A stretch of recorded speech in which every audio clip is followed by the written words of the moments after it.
everyone, and a huge thank you for joining us today for a discussion on how to effectively manage senior ICs.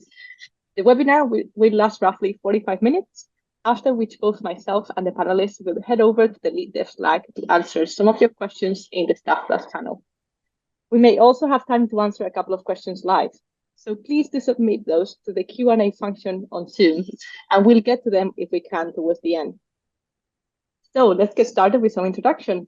My name is Blanca, and today I'll be joined by Yachi, Josh, and Suhail to share their experiences and insights. I'll ask each of you to introduce yourselves. So let's go in alphabetical order by name. Could you please answer in 60 seconds roughly who you are and what makes you excited about being on the panel today? So Yachi, would you go first? Sure. My name is Jachi. I'm the engineering manager for the database infrastructure team at GitHub. I am really excited to be on this panel today because one, apparently I'm here to represent the engineering manager perspective, but two, my team is very senior. They are professionals in their craft. In total, they have decades of experience operating MySQL at scale at various companies. They have seen it all. They have done it all. They know what they're doing. And we also operate in an async and high trust environment. So I need to provide that safe space for my ICs to be successful in this type of environment. Thank you, Yachi. And now Josh. So hi, everyone. I'm Josh. I'm a senior staff engineer on the platform engineering group at Warner Brothers Discovery. We're the team behind the new Mac streaming platform. And thank you to those of you who subscribe for supporting our business. And we're focused on enabling development teams to deliver and manage their cloud infrastructure needs with a minimum of fuss. I'm excited to be here because I have been on the management side of things. I will never do it again. So thank you to managers who do all those wonderful things that I don't like doing. And I've been a Staffplus engineer now for a number of years, and I've been very fortunate to have a series of great managers to help in my career. So I'm very excited to share with folks some of the things that they've done to help me along that path. Thank you, Josh. And last but not least, Suhail. Hey everyone, my name is Sahel. I am a senior staff engineer at a company called Monzo. We are a online-only bank here in the UK, fully regulated bank with over 8 million customers. We like to joke that all of our branches are on GitHub because we have no physical branches. And I'm really excited to be part of the panel today to talk about, how engineering managers can really help support Staffplus engineers, especially when you have engineering managers at different levels that might technically be lower within the organizational hierarchy compared to where you might be as an individual contributor, and how engineering managers can help be effective and how staff engineers can also be really useful for engineering managers. Thank you. And my name is Blanca. I'm a former principal engineer. I used to work at the BBC, and I've also worked at startups and medium-sized companies. Now I work as an independent data consultant. I'm kind of my own manager, which sometimes can be actually the worst of both worlds. But I've been told that today we almost have an even split of managers and senior ICs attending this webinar. So you are all welcome here. Most of us get told that as we get our first job, that a good manager will unlock your career. But it's actually having a good relationship with your manager that will achieve this. As we grow in our engineering careers and we become Staffplus engineers, our needs and support from the manager kind of changes. And the relationship also needs to change accordingly. So today we have a group with a breadth of perspectives and roles to discuss what makes that relationship a great one. We're not here to trash our managers or previous managers, and what techniques you can use to improve your existing relationships. We're going to be touching on some of the following themes, such as how to approach managing very senior ICs, communication and leadership, fostering engagement and motivation in your engineers, helping balance priorities and setting that direction, and also supporting the career development and the growth. So without further ado, we're going to be kicking things off with Yachi. So you manage a team of people that have several decades of combined experience. How do you approach your role? Yeah, like you said, it's very much a relationship and a partnership with senior ICs and their managers. Um, there's a couple of things that I try to provide.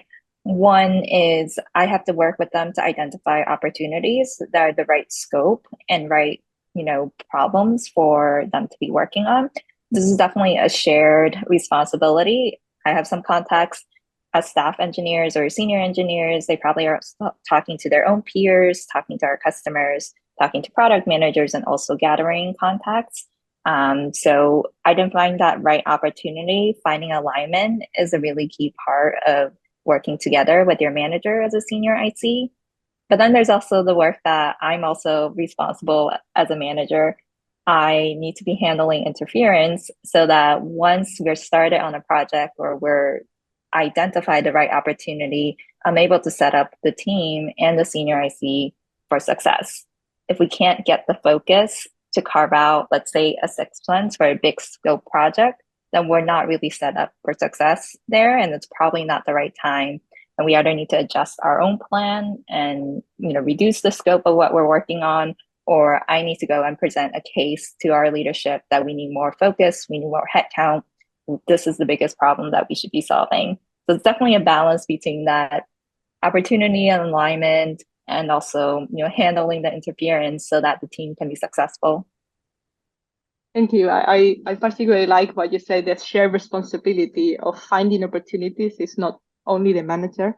But now let's hear from Josh. So in your experience, what makes the foundation for a great relationship? That's actually easy. I can answer it in a single word, which is trust. So when you're managing someone at a senior or Staffplus level, you're dealing with someone who presumably, unless they've somehow slipped through the promotion cycles, they've shown that they can deliver results time and time again. And as such, I think it's really important to give them a level of trust and autonomy that befits that. And some specific ways that you can do that as a manager are things like making sure that they are given voices when technical issues are being discussed, especially when it impacts your team. So if you're in a meeting and you hear someone say, well, this thing is a problem and it's something that your team owns, make sure that you let them know and give them an opportunity to talk on that. When they've come to you with a problem they've found, empower them to fix it with a minimum of red tape. And that's particularly important if you're managing folks like me, who are what Will Larson's book, Staff Engineer, calls solver archetypes. So these are folks who just really enjoy being given some problem and said, dig in as deep as you need to, figure it out, and come back with a solution. And finally, give them dedicated time and space in their schedule to experiment, build out proof of concepts on things, because even though there's a running joke that when you get to staff and above, your IDE changes from something like VS Code to something like Confluence or Google Docs or whatever, the truth is there really is no substitute for being able to experiment and write code and prove things out, because that's going to be the best way for folks at that level to understand the problems and better respond to them. Thank you for that. I noticed that you echoed some of the things that Yachi started referring to, just having that alignment with the team is one of the key things, and trusting each other. Okay, so now we're going to hear from Suhail. What does a good relationship with your manager look like, and how can you best support them? I almost think of it a good relationship as like a partnership, rather than a manager sort of managing you as like an individual. The bandwidth of communication needs to be really, really high, like constantly going back and forth. And typically when you have like a manager relationship, you almost are trying to be a little bit selfish, especially when you are like maybe a mid-level or like a senior individual contributor. When you get to sort of Staffplus, that relationship sort of changes because your view becomes much more broader within the organization, and you as an individual are also empowering the engineering manager with information that you are getting from other sources like your peers, or from like for example, if you are in like other directors. As a staff engineer, you are trusted with much more information. So rather than your manager proliferating information to you, you are also proliferating information to your manager. So that communication needs to be really, really high bandwidth. And that information can be about individuals, can be about problems, can be about challenges, can be about challenges within or outside of your remit, things that you've heard in other teams. Opening yourself as an individual up to other opportunities that the manager can then help steer you towards, and also steer other people that they are managing towards, bringing the level of the entire team that they are managing up, rather than just looking out for yourself individually. Thank you. And I think I noticed that in your three first answers, we kind of echoing, similar sentiments, similar needs, and we kind of are mostly in agreement so far, which sometimes can be a bit rare. So Josh, what is that common quality that you've kind of shared in our previous chat that you've observed in some of those kind of best managers that you've had? Yeah, I think it really goes back to what I've already said, which is that they've trusted and empowered me to do what I see as necessary for the success of the team and the organization. And it goes back to what Sahel said as well, in that that's a partnership, right? It's not that the manager is telling you what to do and giving you discrete things. Now, that should still happen to some degree because we still have to get things done and whatnot. But it's much more of an even playing field and listening to your feedback and things like that. And my best bosses have been the type that have generally taken me at my word when I say this is a problem and we need to solve it. But they've also done a good job of walking the line of asking a few questions and digging in just enough to make sure that I'm not doing something that I sometimes do, which is rabbit hole on things that are irrelevant or not necessarily of high value to the organization. And I appreciate that because in return, I've trusted them to know that they're not going to hold me back too long or unnecessarily from doing those things and whatnot.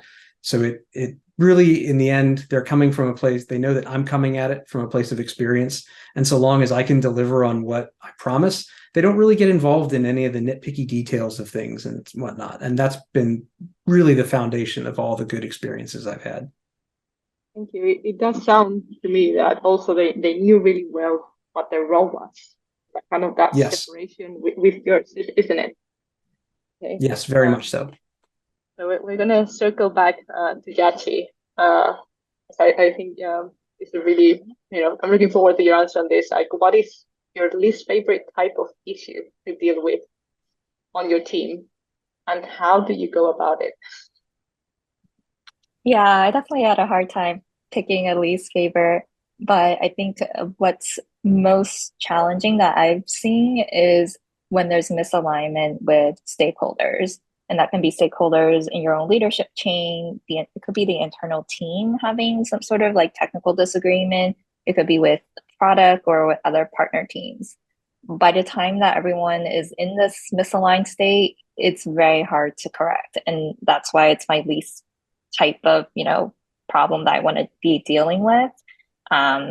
Once everyone's misaligned, like it's actually very hard to progress forward. You're stuck on a project or a decision. And that's very frustrating for everyone. The way to go about this is to try your best to align things ahead of time to avoid this type of scenario. And there's a lot of pre-work that happens when we're advocating for something to make sure that we're advocating in the right way that resonates with our stakeholders, and that we're also presenting our case strongly. For this, it's definitely also a partnership between managers and staff engineers. And I try to find opportunities for the senior and staff engineers on my team to speak to the problems that they're identifying and to champion in their own words for what they think is the right technical direction, to drive consensus, to build trust with their peers, and to push forward something that they are strongly advocating for. Definitely a balance. I also think a lot about this like maker's schedule versus manager's schedule, where you do need that focus time as a maker. You shouldn't be in meetings like all the time. But I do want to make sure that there's a balance where the senior and staff engineers can say in their own words and defend their, technical direction or the problem statement in their own words. Amazing. Thank you. Thank you for that. I think we're gonna move slightly forward to the kind of the next topic, which is more about engagement and motivation. It's been quite a hard year for everyone, and I think it's really important we discuss this with our community. So, Suhail, how do you keep your own motivation, and any tips that help you kind of manage the ups and downs of the role and the industry? Yeah, absolutely. I think I could speak on this for absolutely hours, but to condense it down a little, you have to have faith in what you're building, especially when you get to a staff or a Staffplus level. You have a lot of control about the path that you and also the people that are rallying behind you are taking, right? So you have the opportunity to change course. Not everything is a lost cause.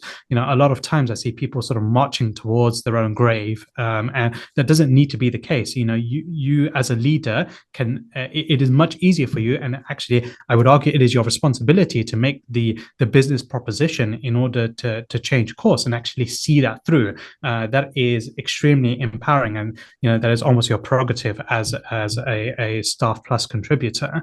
Outside of that, honestly, when you are sitting behind an ID, especially during the times when we were all remote and during 2020 and the really difficult times, we lost the ability somewhat, in my opinion, to have conversation, right? It was very difficult to set up meetings with people. You'd have to stuff didn't happen organically. Today I'm in an office and I get to just see people face to face, and I've seen colleagues today and I've just been like, oh, the weather is nice outside, do you want to go grab a coffee? And that has sparked a lot of organic conversation. When we sort of sit behind our IDEs, we almost think we're God, and we can pump out as much code as we like, and pump out architecture decisions, and pump out things in isolation. But being able to speak to people and see how they are feeling and how they are being empowered, and how you can help support them, how you can help them, further their cause and further their ideas, and boost them up as well as staff people within your organization is really, really important. And a lot of those conversations don't happen by the third party, so it is up to you as an individual to go and prompt those conversations, or be that person of presence, so that those conversations can happen organically, either in person or remotely. Thank you. And that can be really motivating. Okay, I thought how much longer? No, I think this is great, because what you were saying about the organic conversations and the taking the cause, it really related to Yachi's example of alignment and getting into that rut. So I think if you have that kind of partnership with your manager and you have that conversation, it helps your motivation, but also helps you kind of invest your energy into the things that matter. So I see it almost like a win-win. Josh, do you have any thoughts on Suhail's tips or anything else that you'd like to add? Well, I will briefly agree with him and say that I think having faith is very important, and maintaining that and talking to people so you can see how your stuff and the things you're doing is making a difference is very important. As someone who cares deeply about developer experience, I know nothing lights me up like hearing someone say, this random little thing that you did that I didn't really think was going to be that big of a problem or big of an impact has just saved me 2 hours a day. That's awesome to hear that. And you're not going to hear that unless you're out talking to folks a little bit. But also I think the thing that I would touch on is stress as a motivation killer. And you need to have things outside of work that will fill your brain and restore your body. I know for me personally, I practice Aikido, which is a martial art, and it has to be something that is not coding. I love hobby coding, and I'm a firm believer that it's a huge help in furthering your career, but you have to have stuff more than that. Otherwise, your brain will just burn out. And as a manager, to come back to sort of the topic of the webinar, I think one of the best things you can do to keep your folks motivated who are ICs, and especially senior ICs, is to be that shield from organizational dysfunction and things like that. I mean, Jachi touched on it, where you have to have this very careful balance of having them in meetings and things like that where they can talk to things and collaborate, but also making sure that they have that time to focus on actual technical delivery of things, because it's a huge source of stress for me when I'm pulled in many directions. And it's actually one of the reasons why I never want to be a manager again, because as a manager, you have to do those sorts of things. And so keeping your folks protected and giving them the time to do those things is going to definitely help stem their stress and therefore keep them motivated. Thank you for that. I think there's kind of like a balance between protecting your team and them kind of not being able, for example, the example that Yati said, the senior IC is voicing the problems. I think there's kind of like a balance. You cannot just filter everything, but let's hear from Yati. What strategies do you employ to help motivate your senior ICs? And are there any differences with kind of managing less experienced team members? Yeah, no, for sure. I think one of the things I try to do to motivate senior ICs is to give them as much autonomy as possible. That's really my intention behind all these like driving alignment, providing context, is that once everything's set in place, go and have the space and have the autonomy and trust to solve the problems that we've outlined and the solutions that we're thinking about. With less experienced team members, sometimes it makes sense for me as a manager to propose a technical solution or even get into details about implementation. But with senior ICs, it's very demoralizing if your manager comes to you and starts reviewing your code and says, like, why are you doing it this way? They really do have the experience, and they will answer those questions if I ask, like, why did we take this approach? I'm curious too, but really not my place to propose implementation details. And I think that can be a trap that managers fall into, because it's a very different experience for managing less experienced team members, where they do need some of that guidance. Thank you. That's some food for thought here.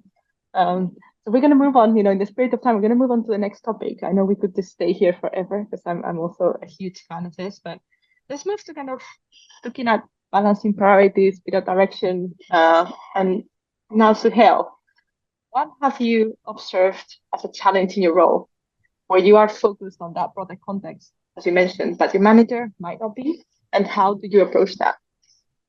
Yeah, it's a really good question. So look, typically the way the manager relationship works here is that a manager is typically managing a squad or a group of squads. So they are looking at their immediate deliverables and their deliverables and goals that they have promised, to some leader, for the next N months, and also the people that are involved. So it's quite easy to get into a mode of tunnel vision where you are really focused on your particular area and what your particular area is going to deliver, and you want to make sure that all of that is seen to success, and sort of lose sight of company goals, especially when company goals are changing, company goals really need to align with squad level goals as well, and working cross squad and cross collaboration to deliver on a strategic company component is often sort of put by the side in favor of individualistic squad level goals, for example.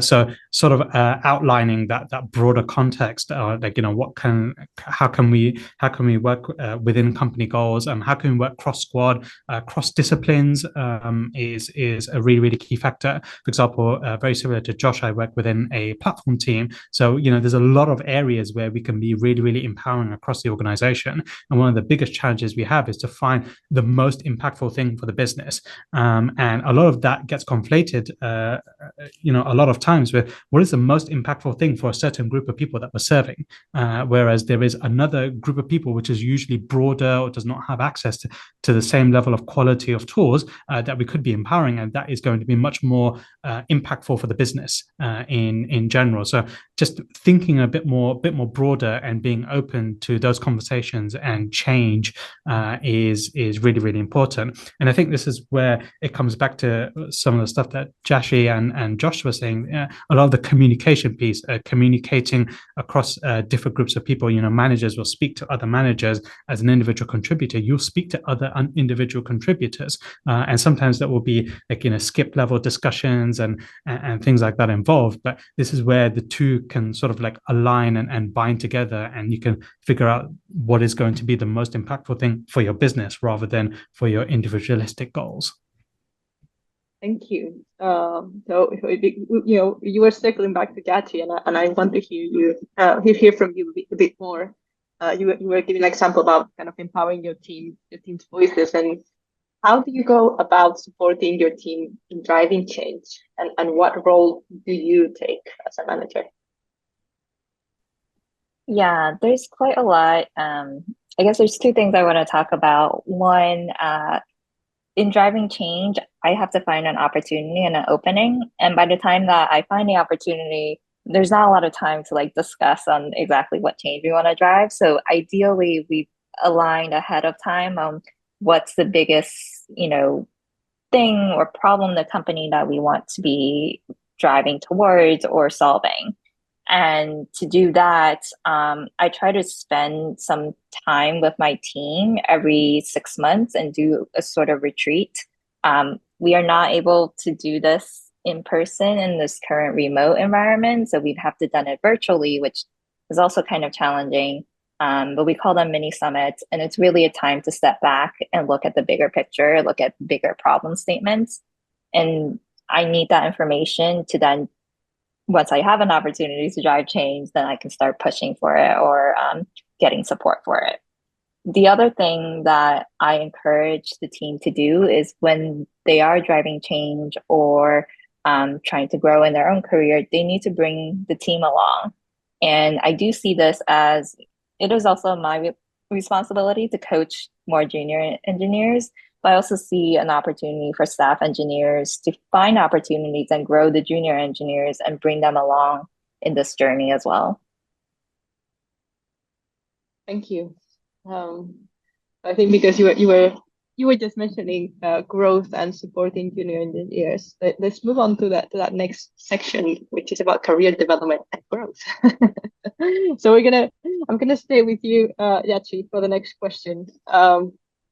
I think it might be, something that, your insight is very valuable, which is how do you coach your employees to kind of broaden their thinking on an issue? And can you give us an example?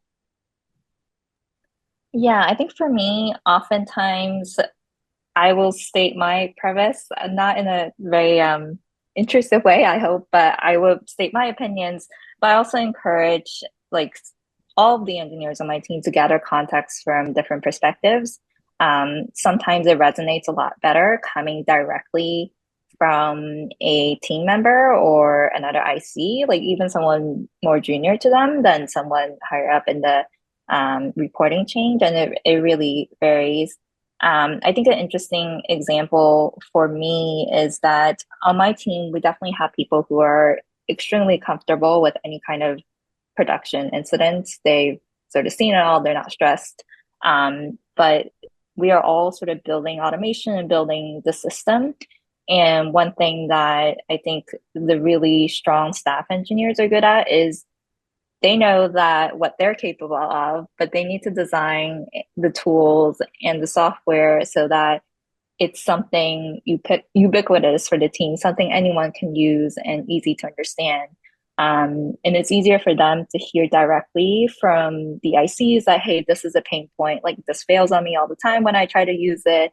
It's very difficult. It's a lot more resonating for the staff engineers to hear directly from the more junior ICs than if I went to them and say, hey, this tool that I don't use during on-call that I'm not familiar with is a pain.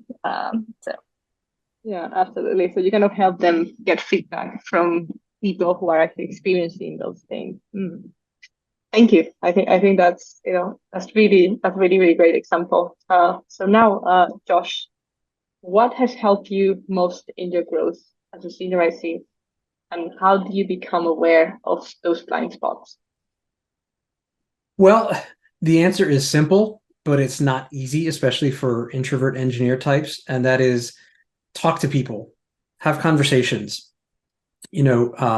Especially as an engineer on a platform engineering team, where, as Suhail pointed out, you have the opportunity to do any one of a number of things. Like, there's an infinite realm of possibilities of things that you could do, and you are going to have ideas on how to solve those things. And when you talk to folks, especially folks that are outside your team and organization, I have always uncovered things that I didn't think about, or things that I didn't know were going to be a problem, or in many cases, things that I thought were big problems actually were not. They were not big problems, and things that were big problems are things that I didn't even think about. So do yourself a favor, learn how to have basic conversations with people. I am an introvert, so it is not in my nature to be social and be able to small talk, but it's a skill you can learn like anything else. And then go talk to people. It is harder, I think, a little bit when we're all remote. You have to be more intentional about it because things just don't happen organically. Have times scheduled to talk with people, even if it's once a month or once every couple of weeks. Just have it on your calendar and talk to them. Bring things to the table, ask them questions about what's on their mind and what's helping them and hurting them. And you will never cease to have things that you never thought of when you actually have those conversations. Thank you, Josh. That also resonates with me because back at the time when I was at the BBC, I was also working on a platform team, on the data platform team, and we were quite shielded from the stakeholders. But then as I became a principal engineer, my manager asked me if I could kind of come to some of the stakeholder meetings to get some exposure and understanding what was the language that they speak in, because when you're a platform team and your stakeholders are maybe business stakeholders, you have to also learn to adapt. And the first thing I realized that they were really scared of talking to engineers. They were more scared than me than I was of them. And that kind of lowered the barriers as well, because you're like, well, I'm not the only one here who kind of needs to learn. It's a kind of a mutual listening.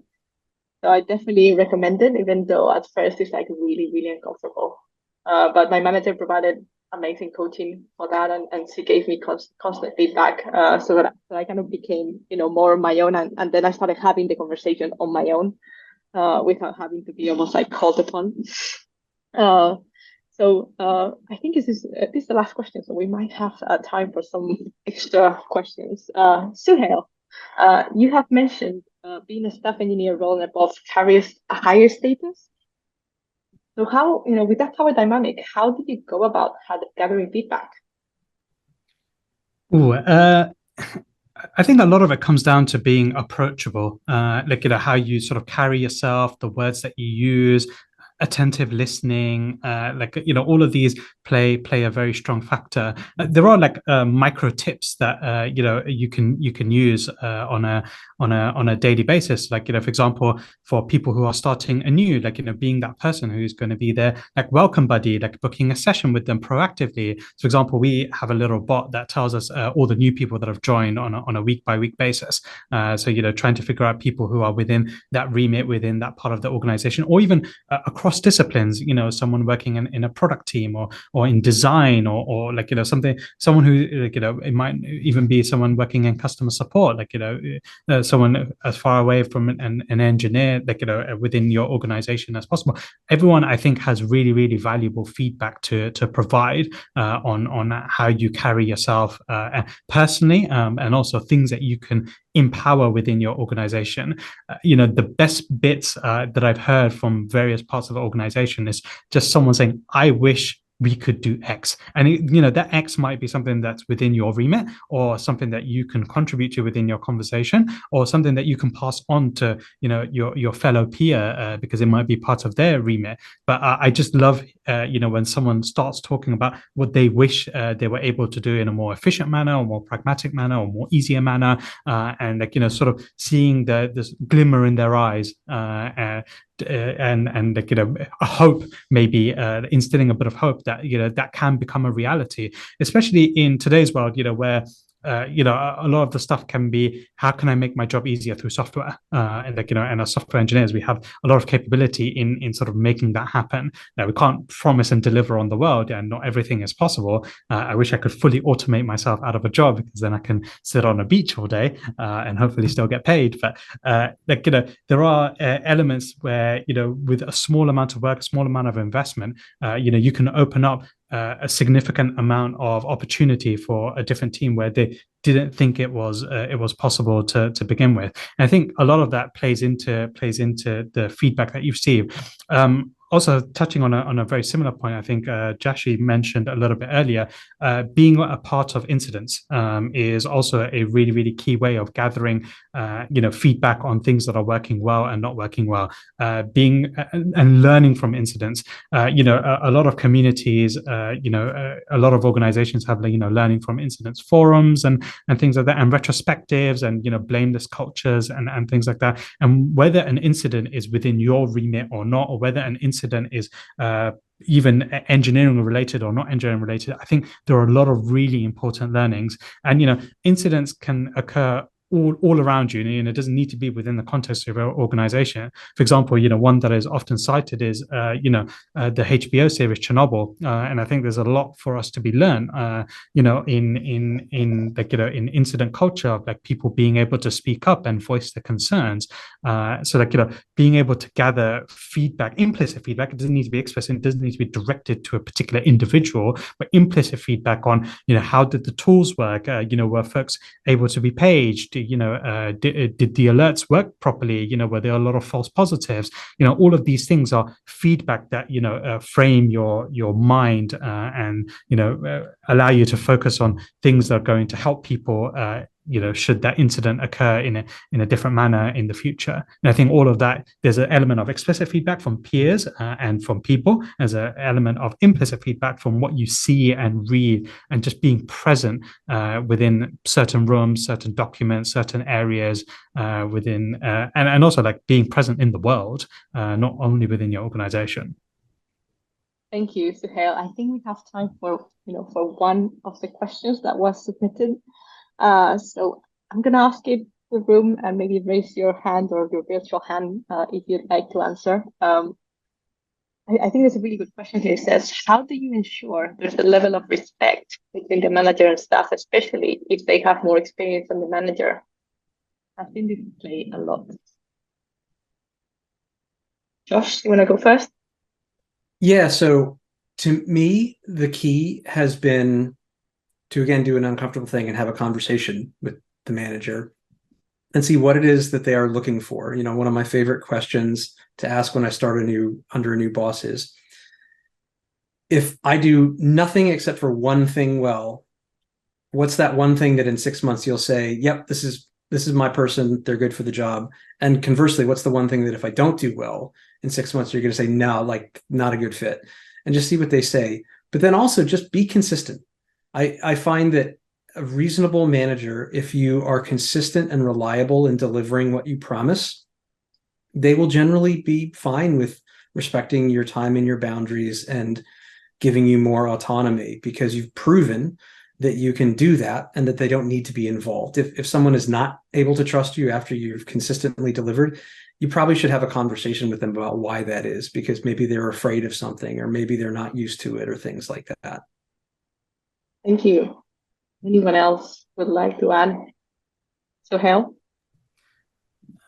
I completely agree with everything that Josh has said. Just to add on to that, I think, trying to especially see the manager as like a subset of your capabilities is almost like a fool's errand. Are you going to be able to do a superset of what the role that the manager is doing extremely well, right? So trying to define where the manager can, really do a particular area. It might be around like people management or stakeholder management, or, a project delivery.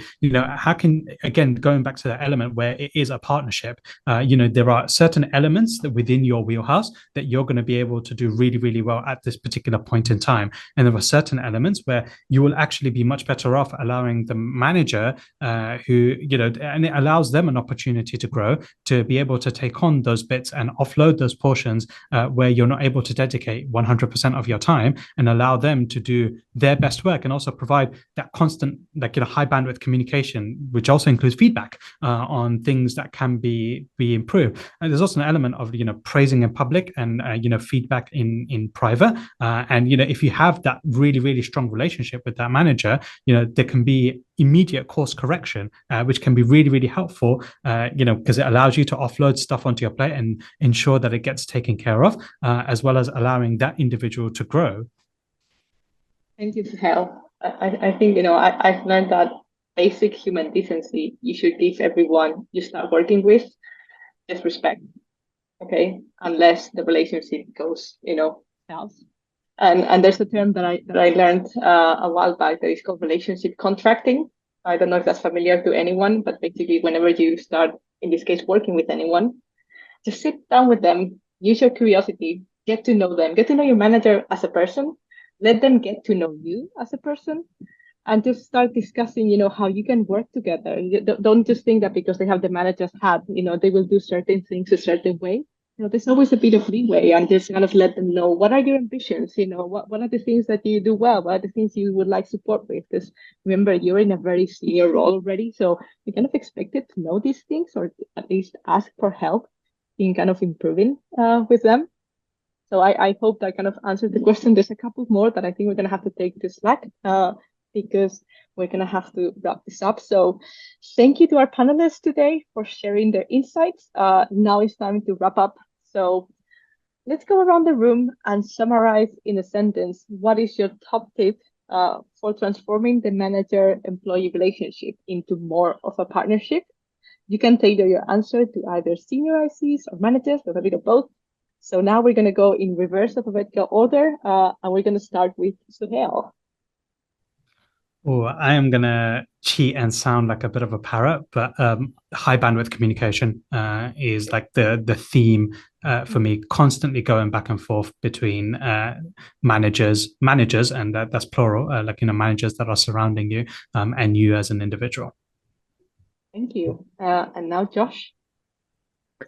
I'm going to say that my single sentence, and sort of a single sentence, would be foster trust based on results. Like, care about results and foster trust through those things. Thank you. And Jachi? Yeah, I think I share a lot of the sentiments from my fellow panelists. I would say leverage your one-on-ones for that communication. Come with an agenda, focus on problem solving, career development, keep the status updates async, but leverage those one-on-ones with your managers and with your staff ICs for managers to build that trust and work towards a shared goal. Thank you. And I think because my question was about transforming an existing relationship, sometimes that can be harder than starting from a new one. So I would say it's really hard to say when something is not working, but something is not working with your managers. The best thing you can do is just say to them, this thing that we discussed, or this thing that I brought to you, is not working for me. And kind of frame the problem so you can then partner together to look at it as kind of the problem there for you, instead of like the problem between you. And I've seen that do wonders as kind of like a starting kind of step and kind of resetting that relationship. So thank you so much all for all the good insights in today's panel. We're going to be heading now to the Lead Desk Slack in the Staffplus channel. We'll be copying the Q&A questions that we didn't get to here. So please join there and we continue the discussion. And thanks for joining. And I hope to see you the next time. Bye-bye.